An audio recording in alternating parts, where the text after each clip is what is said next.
పర్వతరెడ్డి చంద్రశేఖర్ రెడ్డి అంటే చాలా సౌమ్యుడు అనే పేరుంది మీకు. ఎందుకు ఇంత హార్డ్ అయిపోయారు? నేను ఎప్పుడైనా కూడా ఈ జర్నీలో అంటే ప్రతిపక్షంలోకి వచ్చిన తర్వాత ఒక 1.5 year జర్నీలో వ్యక్తిగతంగా ఏ వ్యక్తిని కూడా నేను టార్గెట్ చేసి మాట్లాడడం, వ్యక్తి పేరుని బట్టి అమర్యాదగా మాట్లాడడం ఈ రోజు దాకా నేను పొరపాటును కూడా చేయలే. నేను ప్రెస్ మీట్ ద్వారా నేను ఒక పాయింట్ని తీసుకున్న సుమారుగా 1 నెల రోజులు దాని మీద గ్రౌండ్ వర్క్ చేస్తాను. దీంట్లో మనం ముందుకెళ్ళొచ్చా, దీంట్లో ఫ్యాక్ట్స్ ఏంటి, దీనికి సంబంధించిన ఆర్డర్ కాపీస్ అన్నీ కూడా తెప్పించుకొని నేను ముందుకెళ్ళడం కూడా జరుగుతుంది.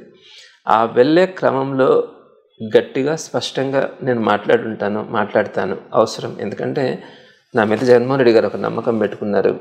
నెల్లూరు సిటీ నియోజకవర్గం జిల్లాలో డిస్ట్రిక్ట్ హెడ్ క్వార్టర్. సో ఇట్లాంటి ప్లేస్లో పార్టీ స్ట్రెంథన్ కావాల్సిన అవసరం ఉంటుంది. జనాలు కోరుకుంటారు. మనలో ఉన్న బాధని ప్రతిపక్ష నాయకుడు మాట్లాడగలగాలి. నాకు ఏదైనా కష్టం వచ్చినప్పుడు ప్రతిపక్ష నాయకుడు నాకు అండగా ఉండాలి అని ఆశిస్తారు.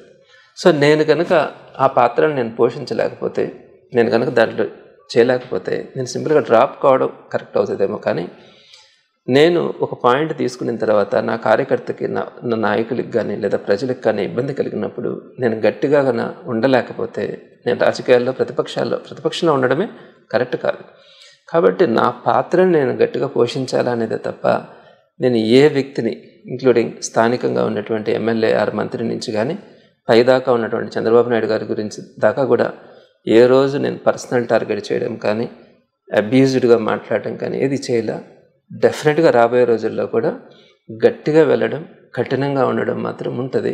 బట్ అది పాలసీ మ్యాటర్స్కి మాత్రమే పరిమితం అవుతుంది.